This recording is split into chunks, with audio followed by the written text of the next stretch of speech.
wonder if these things spin the other direction in Australia.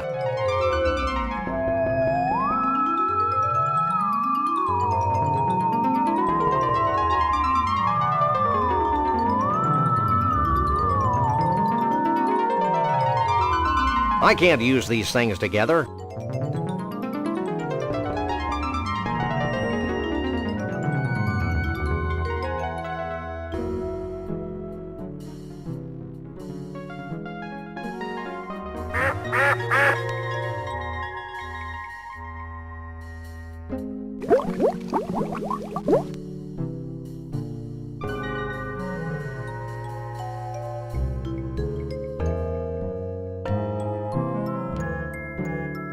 Can we try the vortex?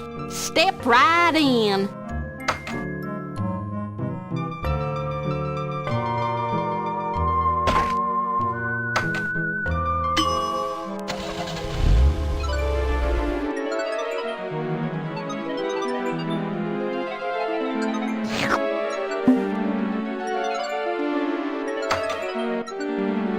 Wow, the snow globe actually sucked in the pseudo-mystical energies of the mystery vortex. I was hoping something like that would happen.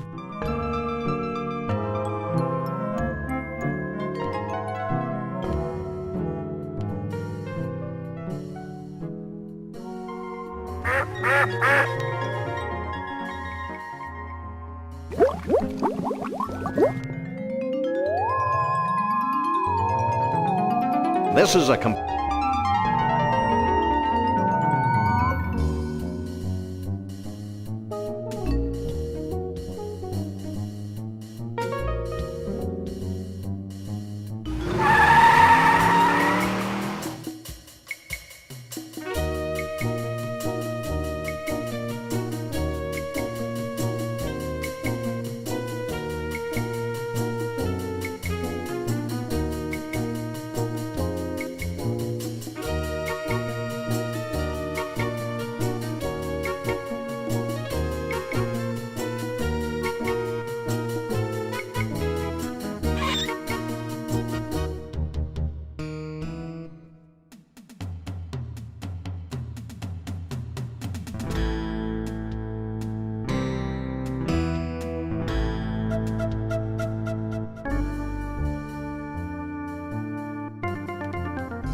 Okay, Sam, he's here, we're here. Let's go. Wait, go where? Back to the carnival so we can get paid, you big lummox. I may be slow, but I am not stupid. I am staying right here.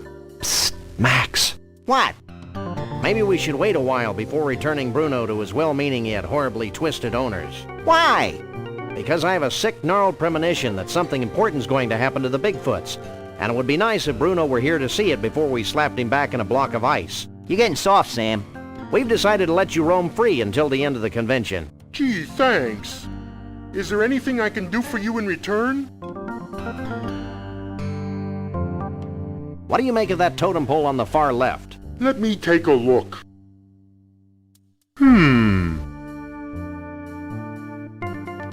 Well? It's a totem pole. And?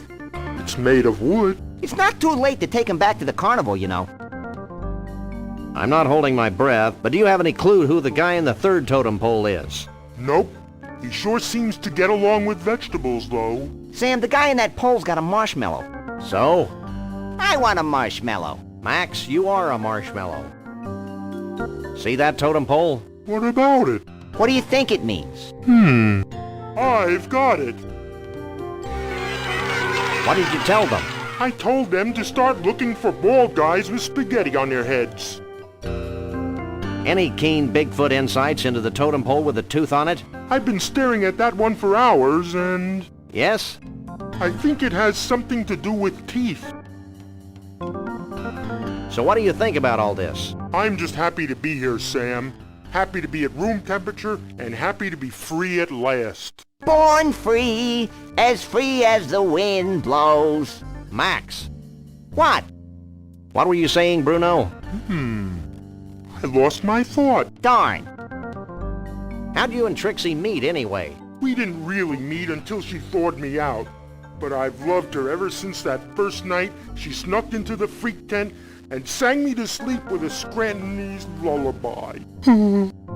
And you want to put him back in a block of ice? Yeah. So? I give up. Well, now that Conroy's out of your hair, what are you going to do? Try brushing it, maybe? Well, I've still got the Cushmans to worry about, so I guess I'm still a little tense. What's caused this big crisis you and the chief keep rattling on about? Trees? What's wrong with the trees? Are they succumbing to outdated Marxist dogma? No, there aren't enough of them. Bigfoots need trees to hide behind. Without trees, we're easily hunted, captured, and put on display by thoughtless humans. Sam, I think I'm feeling my very first pang of guilt in the... Nope, it's gone. False alarm. I still can't figure out how a witty urbane Bigfoot like yourself fell into the clutches of the Cushmans. It's a familiar story. Bigfoot meets fish. Bigfoot tries to catch fish. Bigfoot falls into Arctic ice flow. That's a classic, all right. Didn't I hear something about a hot tub around here? Later, little buddy. Right now we've got things to figure out. But that hot tub really sounds like the place to be. Later. Be seeing you. Not if I see you first.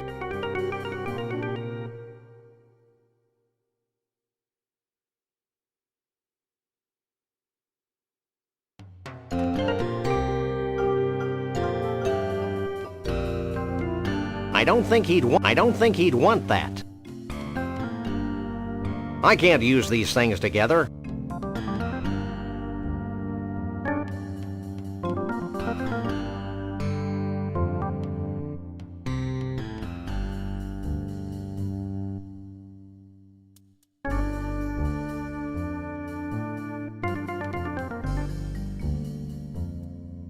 I can't use these things together.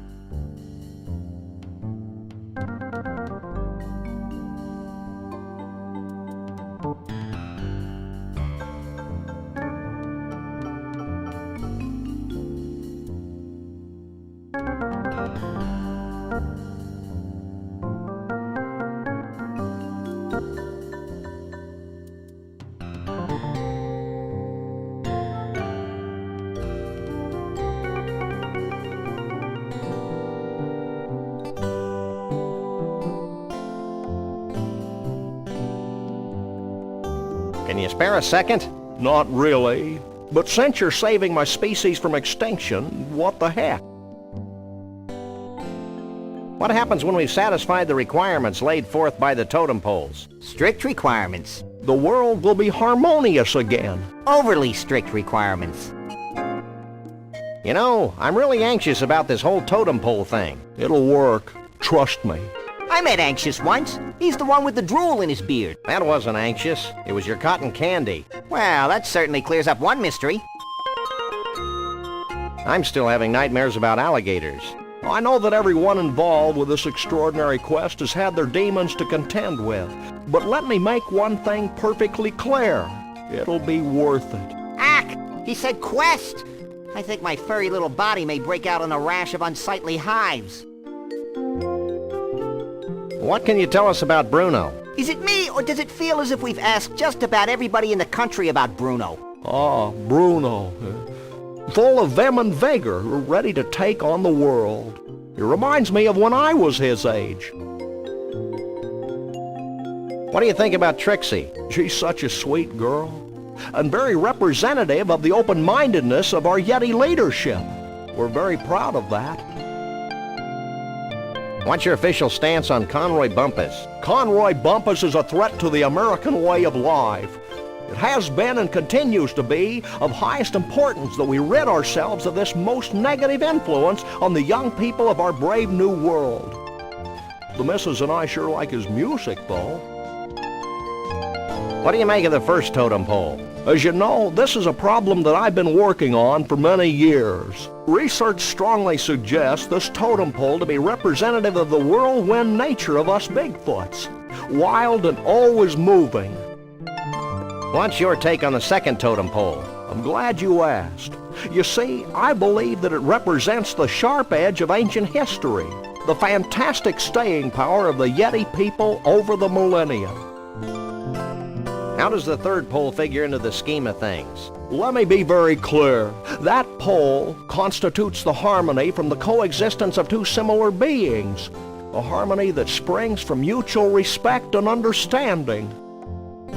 What does the fourth totem pole represent? I'm asked that very question all the time. My answer, rapid growth. We'll be back. I'll be here.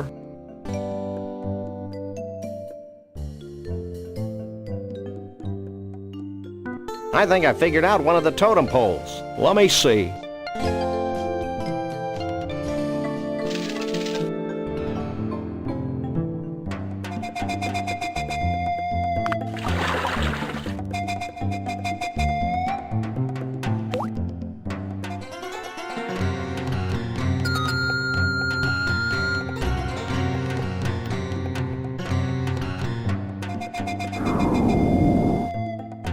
A handheld vortex. Good thinking. Thinking had nothing to do with it.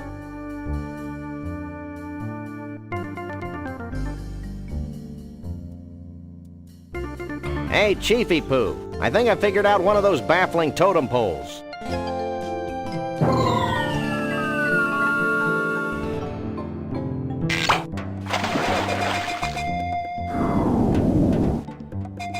A genuine dinosaur tooth. I figured it might be something like that. Did he say genuine?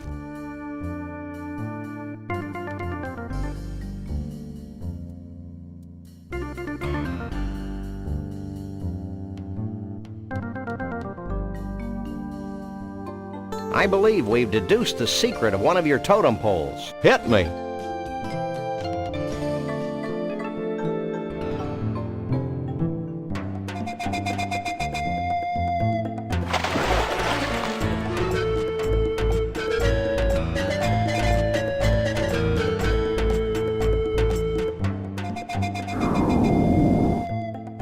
Combination of man and nature. Inventive. Is it soup yet?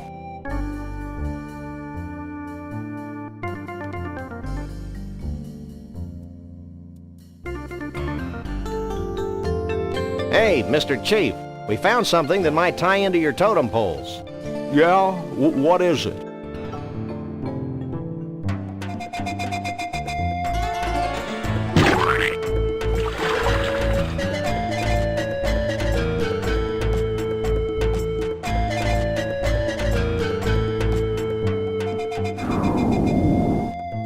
Hair growth tonic. Very resourceful.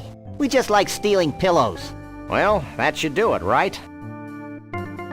Nothing's happening, Sam. What's the story, Pops? I don't know. I'm sure you got the ingredients right, but... Of course, how silly of me.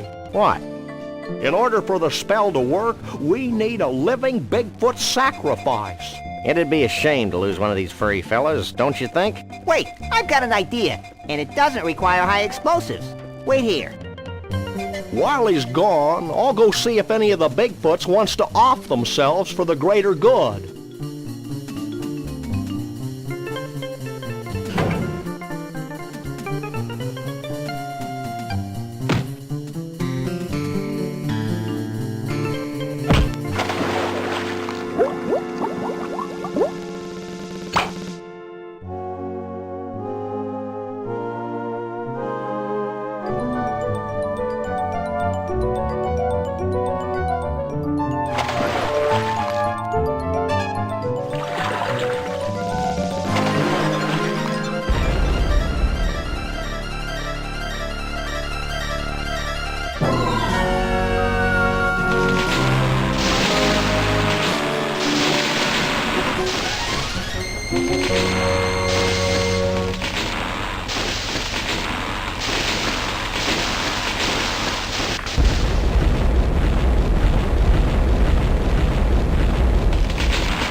Well, that was one heck of an impressive display. And actually highly destructive to boot. Goodbye, Sam and Max. I'm not sure how I could ever thank you, so I guess I won't. Will you and Trixie be heading back into the forest to live an idyllic, nature-oriented existence together? Hell no. We're going to Vegas to get hitched. If it hasn't been trashed by all this crazy redwood nonsense. We want to be in a place where we can sort of blend in, live our lives, maybe even raise a family. Ew. Goodbye, everyone. Goodbye, you nutsy primitive man-beast, you. You boys should be proud of what you've helped us achieve here today. You mean the wholesale destruction of the symbols of modern civilization in the western United States? You bet we are. Do we win a prize? Well, oh, why not? This medallion has been a part of my family for untold generations. Wear it in good health. Thanks, Chief. Max loves cheap sentiment. Foil-covered chocolatey goodness. What's wrong, Sam? I don't think the wizard has anything in that bag for me. Well, I could give you my ritual headdress that I bought at Snucky's last week. I appreciate the gesture, but I've already got a hat. Well, that's fine too. Farewell, Sam and Max. Remember, though the night be dark, the dawn yet shall awaken and annoy you. Have a nice day. I'll miss that old rascal. I'll miss the way he smelled like a bag full of damp hamster shavings. Just like Grandpa. Hey, we forgot to get paid. Don't worry, little buddy. I've got it all covered. I hope you're happy. With those idiots on the case, we'll probably never see Bruno again. Oh, lighten up, Burl. Hey, they're back. Did you find Bruno? Of course. Bruno! How can we ever repay you? The blank looks on your faces are the only reward we need. That and a big fat check. Would you settle for 3,000 skee-ball tickets? Close enough. Let's go, Max. You know, Max, I can't help thinking that we've foolishly tampered with the fragile inner mechanisms of this little spaceship we call Earth. Gosh, Sam, if a few hundred years of civilization have to be totaled just to ensure that a bunch of smelly quasi-human creatures have a safe haven for their disgusting lifestyles, then so be it. You crack me up, little buddy. Burl, did Bruno always have 4 arms?